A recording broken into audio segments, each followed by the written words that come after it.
कसं आहे का, साप जसा पलटल्याबरोबर जहर सोडते ना, तसातला प्रकार आहे. मदत संपली, गरज सर्व वैद्य मरो, आणि लगेच वीज सोडायला सुरुवात झाली. मागे म्हटलं होतं का बॅलेट पेपर जसं आमचं नाव राहायचं, बॅलेट नंबर राहायचा, आमची सही राहायची, तसं व्हीव्हीपॅट वर आमचा नंबर, नाव आणि आमची सही करावी, ते मतपेटीत टाकावी. मशीन तशीच ठेवा, वेळ पडली तर मोजू. पण ते मर्दांगी आहे कुठं भाजपामध्ये? ना मर्द आहे. कधी कधी आम्हाला चीड वाटते का माझ्या शेतकऱ्यापेक्षा बैल बरा, मागून गेला तर लात मारतोय, समोर गेला तर शिंगावर घेतोय. पण शेतकरी बोलायला तयार नाही, कारण त्याला व्यवस्थित जातीत भांडणं लावले. सोयाबीन कापणीला आलेली आहे, मात्र त्या पद्धतीने शासनाची व्हरायटी शासनाची लागू झाली, त्यामुळे बाकी जे काही व्यापारी असतात त्यांच्याकडे जात आहे. 3 ते 4 हजारापर्यंत काल एका शेतकऱ्यानं आत्महत्या केली आणि मला त्याच्यापूर्वी मॅचला आम्ही काही त्याला मदत पण केली होती. पण 5,328 ची सोयाबीन 3,000 विकावं लागतं, आणि पहिलेच पीक कमी आणि त्याच्यात भाव कमी. म्हणजे पिकापेक्षा, त्या नैसर्गिक आपत्तीपेक्षा हे सुलतानी संकट त्याच्यापेक्षा जास्त आहे. जणू काही राज्यकर्ते सुलतानच बनले अशी एक अवस्था आहे. साधे खरेदी केंद्र सुरू नाही. पंजाबमध्ये 90% माल हा हमी भावात खरेदी केला जातं, आणि आमच्याकडे 10% पण नाही, 6%. म्हणजे किती निर्दयी झालेले आहे सरकार. आणि मुख्यमंत्री विदर्भातला असताना सगळ्यात जास्त पीक सोयाबीनचं आहे, तरी त्यांना कदर येत नाही. अनुशेषासाठी आरडाओरड करणारे देवाभाऊ आता दिसत नाही. तो पहिलेचा देवाभाऊ दिसला पाहिजे, ह्याच अपेक्षा आहे. आपलं मुंबईतील कार्यालय जे आहे ते कुठेतरी काढून टाकण्यात आलेलं आहे, काय तुमची भूमिका असणार आहे? कसं आहे का, साप जसा पलटल्याबरोबर जहर सोडते ना, तसातला प्रकार आहे. मदत संपली, गरज सर्व वैद्य मरो, आणि लगेच वीज सोडायला सुरुवात झाली. आमचा फक्त आंदोलन करतोय, गुच्छाप बसत नाही. त्याचे परिणाम भोगाच लागतं. त्याच्यातला हा एक परिणाम आहे. मुख्यमंत्र्यांकडे महसूल मंत्र्यांनी मागणी केली, आता जिल्हा परिषद आणि पंचायत समितीमध्ये स्वीकृत सदस्याची नेमणूक करावी अशी मागणी केली. स्वीकृत सदस्यामध्ये दिव्यांगांना घ्यावं, अनाथांना घ्यावं, विधवा भगिनींचा एखादा प्रतिनिधी घ्यावा. फक्त राजकीय तालमेलसाठी घेऊ नका. महसूल मंत्र्यांना फक्त आम्हाला त्या राजकीय कार्यकर्त्याला व्यवस्था करायसाठी स्वीकृत सदस्य कशाला पाहिजे?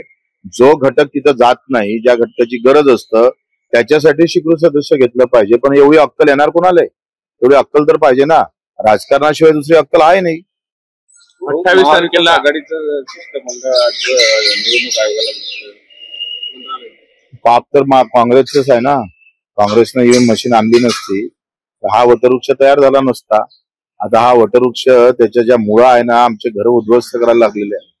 मागे म्हटलं होतं का बॅलेट पेपर जसं आमचं नाव राहायचं, बॅलेट नंबर राहायचा, आणि सही राहायची, तसं व्हीव्हीपॅट वर आमचा नंबर, नाव आणि आमची सही करावी, ते मतपेटीत टाकावी. मशीन तशीच ठेवा, वेळ पडली तर मोजू. पण ते मर्दांगी आहे कुठं भाजपामध्ये?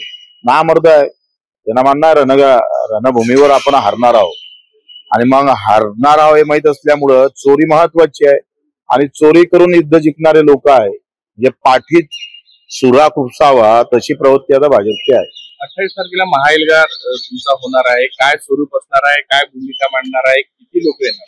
आम्ही आता महाएल्गार सभा आहे, त्यामध्ये सभा घेऊन आम्ही विनंती करणार आहोत सरकारला. पाहू त्याच्यानंतर काय करत होते. स्वरूप कसं असणार आहे? मुक्कामी असणार आहे की कशा पद्धतीने?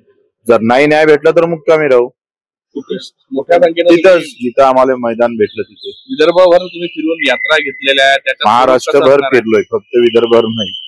मी आताच काल रत्नागिरीला शेवटची सभा गेली पहिल्या टप्प्यातली, आणि रत्नागिरीहून कोल्हापूरला, सांगली, साताऱ्याच्या कार्यकर्त्यांची बैठक घेऊन आता हैदराबाद मार्गे नागपूर, आणि आता पुन्हा उद्या नागपूरला 2 सभा आहे, आणि दुसरा टप्पा आम्ही सुरू होत आहे. स्थानिक स्वराज्य निवडणुकीसंदर्भात सर्व पक्ष तयारी करतायत. बच्चू आंदोलनासोबतच निवडणुकीसंदर्भात निवडणूक ज्याच्यासाठी करतोय तेच आम्ही मुद्दा घेऊन जातो ना.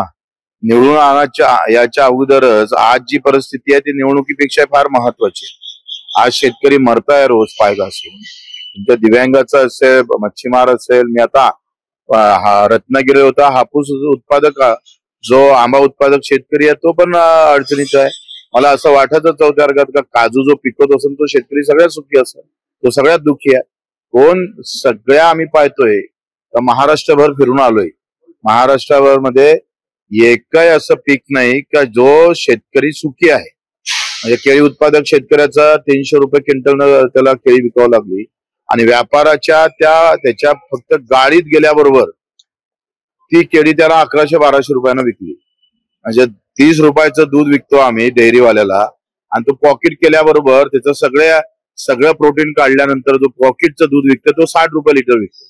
म्हणजे जसा पूजेले बामणाचा हात लागला म्हणजे ते पवित्र होते, तशी शेतकऱ्याचा हात बाहेर लागला का ते स्वस्त असतं आणि व्यापाऱ्याचा हात लागल्यावर ते महाग होतं.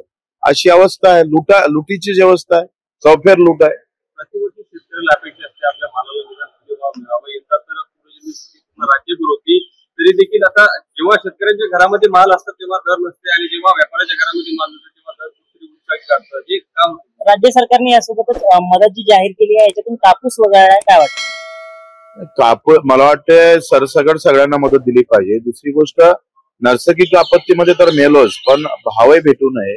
एका इकडे इंच पिकवा असं म्हणणारे मोदीजी इंच भाव कमी देत असेल तर हे फार चुकीचं आहे. लक्षात घ्या का माझ्यासारख्या एखाद्या मेरिटच्या विद्यार्थ्यांना खूप अभ्यास केला आणि 98% मार्क असताना सुद्धा फक्त देशापोटी जर नापास करत असेल, त्याला फेल करत असेल, तर तशीच परिस्थिती शेतकऱ्याची आहे.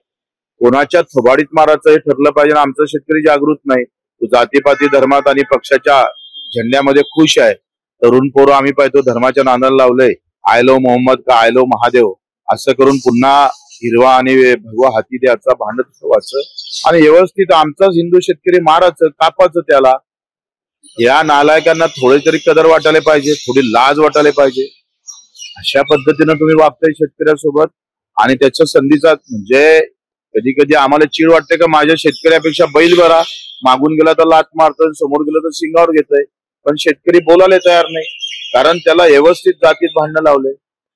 सगळे राजकारणी लोक त्याच्याच मागे लागले. ओबीसी बरा का मराठा बोरा, आदिवासी पाहिजे, कोणी म्हणतं त्याच्यात नाही पाहिजे, अशा एससी मध्ये प्रवर्ग, त्याच्यात सूक्ष्म एससी वेगळे, मोठे एससी वेगळे, अशा प्रकारचे भांडणं लावून जो शेती करणारा वर्ग आहे त्याच्यातच भांडणं लावले. आणि भेटून आरक्षणात नोकऱ्या किती भेटल तर 3 लाख नोकऱ्या लागल इथून 50 वर्ष. 18 कोटी जनतेसमोर 7 कोटीच्या परिवाराला तुम्हाला सांगतोय 400-500 घराच्या मागे एक नोकरी भेटणार आणि वाद सुरू आहे. भावाचे प्रश्न सुटले देशामध्ये आणि आरक्षणात या सरकारनं गुंतवून ठेवलंय सगळ्यांना व्यवस्थित. आरक्षण नको असातला भाग नाही आहे, पण आम्ही त्या आरक्षणाच्या लढाईसोबत भावाची लढाई संपली तर मग काय. आज सोयाबीन का कमी भावानं विकावं लागतं, कापूस का कमी भावानं विकावं लागतं. 56 इंच छातीवाले मोदीजी जर पंतप्रधान असताना या आलाय, त्याने ट्रम्पच्या इशाऱ्यावर आमचा अमेरिकेतला कापूस 11% आहेत तर कमी करून इथं जर गाठी आणल्या असेल तर याच्यासारखा दुर्दैव काय.